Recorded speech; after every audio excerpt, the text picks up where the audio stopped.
Now that Doctor Who was getting a full first season instead of a mere 13 episodes, the showrunners could proceed with the showpiece of that season. You see, back when Sidney Newman, the guy who'd first come up with the basic idea for Doctor Who, was working in Canada, he'd met a scriptwriter there by the name of John Lucarotti, and grown impressed with his radio play about Marco Polo. So impressed, in fact, that when the showrunners for Doctor Who were bouncing off ideas for the first season's storylines, Newman suggested they bring in Lucarotti to run an adventure involving my namesake. Lucarotti agreed, and soon enough, Marco Polo graced the airwaves of the BBC. And believe me, the BBC went all in on this. Marco Polo was not simply filler like The Edge of Destruction or some silly sci-fi fluff they crapped out like the Daleks. No, this was going to be Doctor Who's showpiece, the story to put the program on the map and propel it to fame and fortune. As such, no expense was spared in the sets, costume, and scope of this vast epic. But was it deserving all of this love and attention? Or would this be Doctor Who's Cleopatra? Only one way to find out.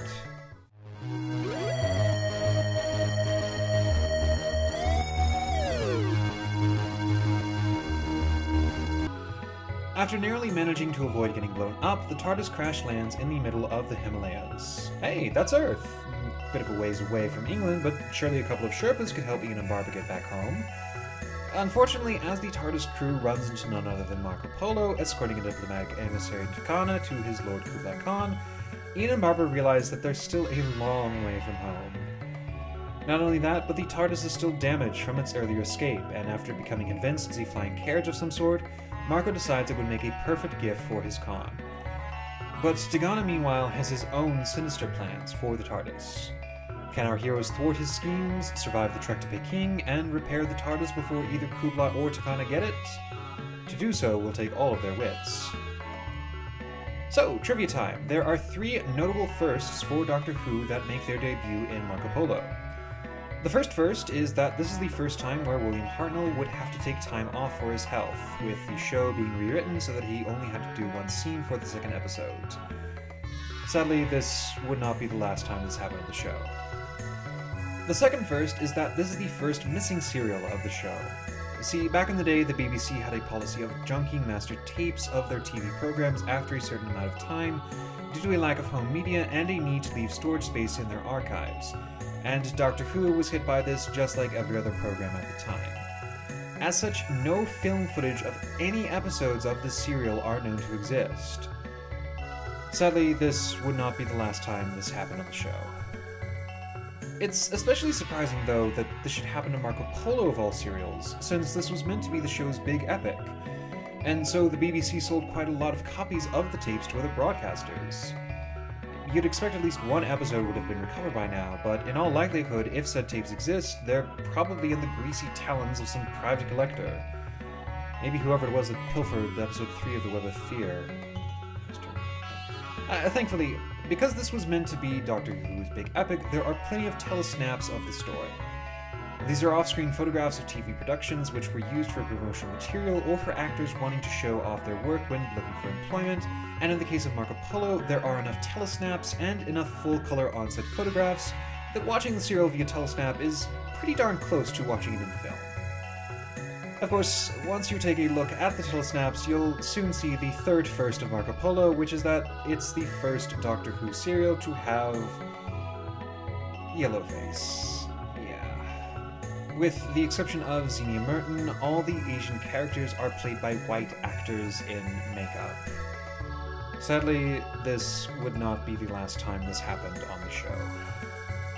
And the thing is, rewatching Marco Polo after all these years, I now find the yellowface to be especially shameful, since it mars an otherwise pretty groovy story. I know that the director, Waris Hussein, has defended the yellowface on the grounds that, at the time, there simply were not that many East Asian actors available. Equity being a close-shop union also allowed the BBC to more easily bar non-whites from acting at the time. But the pains taken to get not simply regular actors, but Shakespearean actors really gives the story a gravitas that I wish could have been delivered without the yellowface. Xenia Merton's performance as Ping Jo is wonderful, especially her chemistry with Carol Ann Ford, and I half wish she could have been the first new companion. having a companion like her could be just as nice as Jamie McCrimmon, filling a similar niche. And even when side characters put on stupid accents, I mean, seriously, what the fuck is Kublai Khan's trying to... Is that French? Okay. They still have far more depth than something like in The Talons of Wang Chang.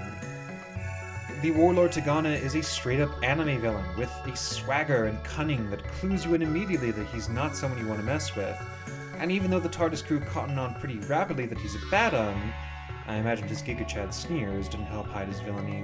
What's especially hilarious about the story is how our heroes never intentionally foil any of his schemes. They always do so entirely by accident, which only makes Tigana even more furious. And so, while Tigana assumes that Team TARDIS is playing four-dimensional chess, really, they're just trying to get back home. More than that, this is a fairly important story in terms of the growth of the TARDIS crew, because it's the point where the fundamental nature of the group changes.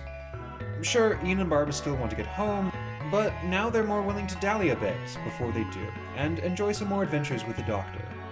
And the Doctor himself is now a much kinder, gentler figure, almost on his way to becoming the heroic fellow we all know and love. I mean, look at this famous shot of Team TARDIS sitting down to enjoy a performance by Ping Cho. This could not have happened at any point earlier than this in the show, but after the months they've spent together on the trek to Peking, the Doctor, Susan, Ian, and Barbara have finally grown to trust and like one another. It's sweet. This is also, funnily enough, where the first Doctor gets his iconic cane, as a gift from Kublai Khan after the pair bond over the indignities of aging. So if you've ever seen pictures of the Doctor with his badass cane walking around, now you know how he acquired it. As such, I feel genuinely conflicted about Marco Polo in a way that I didn't expect to when I finished it. I think there's a truly worthwhile and exciting story in there, but at the same time, I know a lot of viewers will find the yellow face too big an obstacle to give said story a chance, and honestly, I can't really blame them. I accept Hussein's defense that this is simply a passionate cast and crew trying to make the best out of how things were back in the 60s, but in this day and age, that kind of casting simply would not fly. Although, I mean, when was that Little Britain thing? That was like 2008 or something? So, shit, maybe the BBC just has a menstrual problem. I don't know. Whatever the case. I can understand why people would not want to watch something with Yellowface in it, but thankfully, print media does not have any such problems with casting. And hey, the Marco Polo novel was written by John Lucarotti himself, so maybe in the novelization, we can get the same great story but without the Yellowface, right?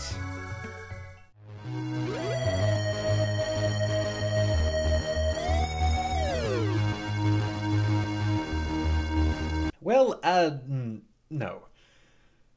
After reading the novelization of Marco Polo, which is just Lucarotti taking his initial script and putting it in a novel format, I am convinced that Marco Polo was very much saved in the edit. I knew that there were changes due to Billy's health, William's unhappiness, and Warris's own creative ideas, but I didn't realize just how much these tiny changes added up. Lucarotti doesn't seem comfortable in the novel format, with several key scenes getting scant sentences of devotion, like when Shakespeare writes, "They fight." And Ian is practically a non-entity in the story, despite being, at the time, the main protagonist. The worst bit, though, is that despite being a whopping 7 episodes, the Marco Polo serial manages to justify its length far better than the Daleks by having each episode center around one of Tigana's schemes. Most of the cliffhangers involve Tigana getting the upper hand before the next episode opens with our heroes being saved, and this means that the suspense is kept up despite the length. When these cliffhangers are gone, and in some cases the schemes are outright absent, the story just drags. This book is only 120 or so pages, but it feels so much longer. And what's baffling is that a lot of the scenes of bonding and character interaction are not in the novel. All those charming little scenes of the TARDIS crew bonding with one another and slowly growing from strange bedfellows into trusted companions, completely absent from this. So this story is abridged while still somehow feeling bloated. The one point where the text comes alive is, oddly enough, when Lucarotti describes food, or drink, or clothes. He describes these things with a loving, lavish detail, kind of like a Miyazaki movie. and I confess, whilst reading his description of the culinary delights of Kublai Khan's kingdom, I found my mouth watering. Everywhere else, though, the book is dull and just not fun to read.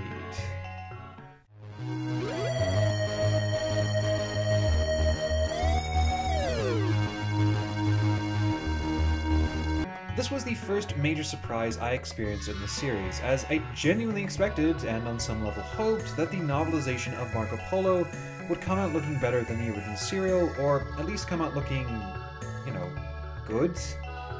But by the end, I found the reading experience dull and miserable, and still would recommend the serial over it. Yes, even with only telesnaps, even with the yellow face, even with all the issues present in the source material, I have to give the victory this round to the serial, hands down, like it's not even a contest. I've heard it said that Mark Gatiss, after getting everyone together to film the Marco Polo bits for an adventure in space and time, have considered just straight up remaking the serial, and honestly, I don't think I would mind that treatment. At the very least, the story deserves getting an animated adaptation like The Abominable Snowman, though given the budget these animated reconstructions have possessed in the past, perhaps the BBC finds the idea of a faithful animation too expensive? Maybe the best way to experience Marco Polo is as the TV soundtrack? This is where the audio of the story is given linking narration by one of the actors, in this case William Russell, so that it becomes effectively a radio play. It's how I first experienced the story, and I still have fond memories of sitting by my radio listening to the CD I'd gotten from the local library. But there is a certain vividness and vitality that you lose out on without the actors' faces present. So, even though said faces have cringeworthy makeup on them, I can't fully condemn the story they're in. I don't know, maybe I should dislike Marco Polo more than I do, but I can't help but enjoy it, even with that really big caveat of its casting. So, I'm Marco Keen, and if you like this video and would like to help this channel out, please consider liking, commenting, or subscribing. Don't forget to ring that bell if you want to watch new episodes each Saturday tea time, and don't forget to share this video to help boost it in the algorithm. Thank you all for watching, and a special thank you to the BBC and Dominic Noble for not suing the pants off of me. Goodbye.